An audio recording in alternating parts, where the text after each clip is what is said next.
Now, Egypt handed over the chairmanship of the Conference of African Ministers of Trade and Industry to South Africa this week. Under Egypt's chairmanship, plans for 7 clusters and 49 specific and targeted projects were drawn up to ensure that Africa's industrial plan gets underway as soon as possible. I spoke to Dr. Mohamed Barakat, who is the first Undersecretary in the Egyptian Ministry of Trade and Industry.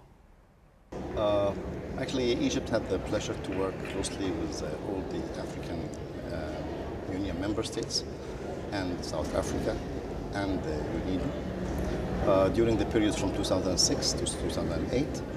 I think to brief on the results of this period, first of all, we have agreed on a specific industrial development strategy for Africa.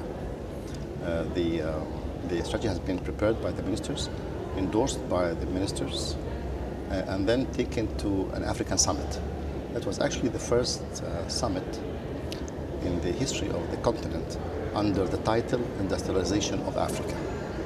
So we have, I think, succeeded to put industrialization on the top of the political agenda of Africa.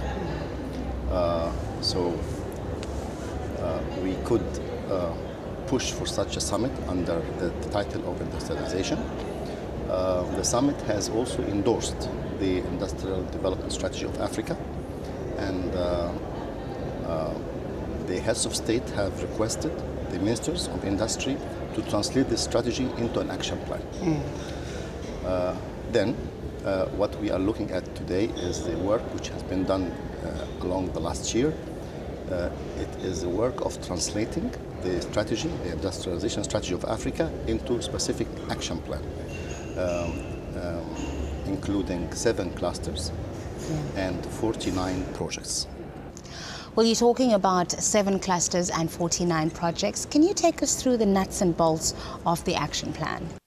I think the first very important topic was human resource development for industry in Africa. There has been now an agreement among the African Ministers of Industry that the element of human resource development is very important and it's worth investing in. In fact, investing in people is the real challenge and asset for Africa. So the strategy includes a huge program for human resource development in Africa, but human resource development based on the demand of the industry. So human resource development targeted to serve industrial development. Okay. I think also another very, very important topic which has been raised was technology transfer and innovation. Technology has become one of the main factors of competitiveness worldwide. And the equation is very clear. Raw materials plus technology equals high value added products. Yeah. So there was a clear stress on the importance of enhancing the process of technology transfer. Africa should not reinvent the wheel. There are already technologies available worldwide. Yeah. So the program is designed to bridge the gap. Is that when the private sector comes in? Yes. In fact, I will tell you, another very, very important aspect of the strategy is that it has also emphasized that the private sector is the main player in the implementation of industrial development. Therefore, we have also suggested a number of mechanisms of public-private partnership to implement the strategy. The strategy is not a governmental strategy, it's a private-public partnership between the governments and the private sector. So what would you like to see going forward now that you've handed over? I'll tell you the truth. I tell you what we would all like to see. We would like to see results. I think we have a wonderful commitment, political commitment, and industrial development commitment. We have an excellent spirit of cooperation. We feel now more than ever that Africa should work together and should depend on each other. Actually, I think what we need to see are real implementation and tangible results. Not only us, it's the people. People would ask us very simply, what is CAMI doing? Actually, so, and I think in the next few months, we should show results. Results in human resource development, results in technology transfer, results in innovation, results in helping SMEs, results in availing finance for the industry. So I think the challenge is to show results. One of the major themes of the conference was the impact of the global financial crisis on the continent, and there seems to be an agreement that Africa will be hit the hardest. I asked Fungai Ruende, a partner at Actis, about what this means for private equity on the continent. Well, a couple of things. Actually, it's a double-edged sword.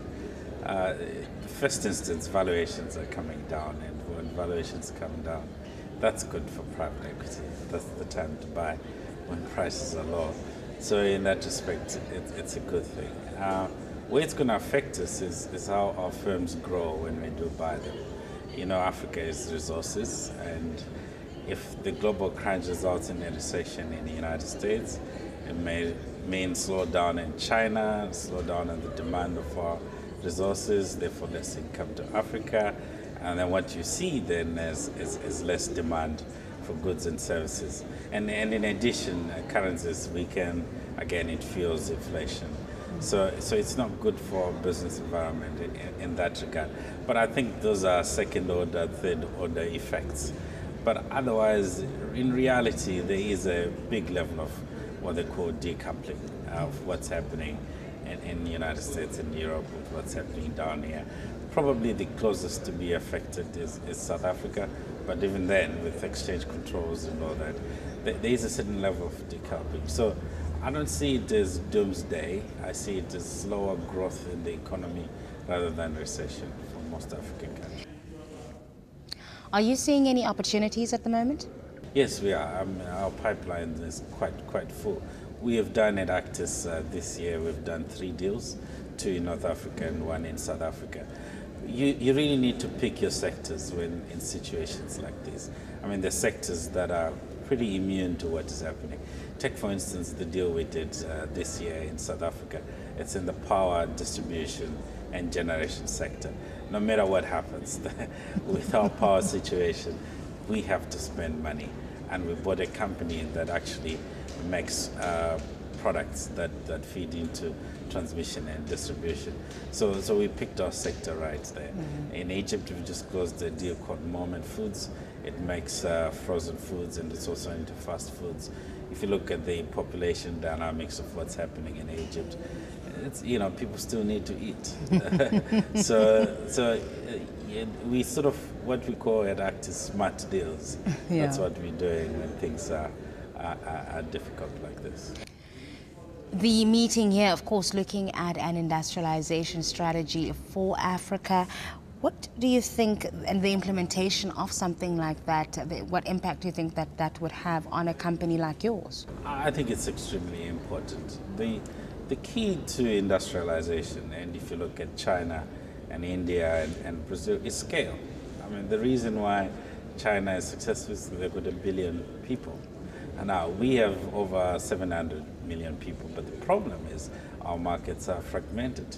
So to the extent that the 54 countries are talking about industrialization policies or policy, I think it's a good thing. And one of the biggest things to do is simply to just bring down the trade barriers, get all those regional economic groupings to work. Then what you get is scale. For instance, if you look at East Africa, I think the biggest country by population is Ethiopia.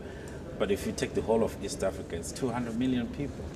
You can do the same maths in Southern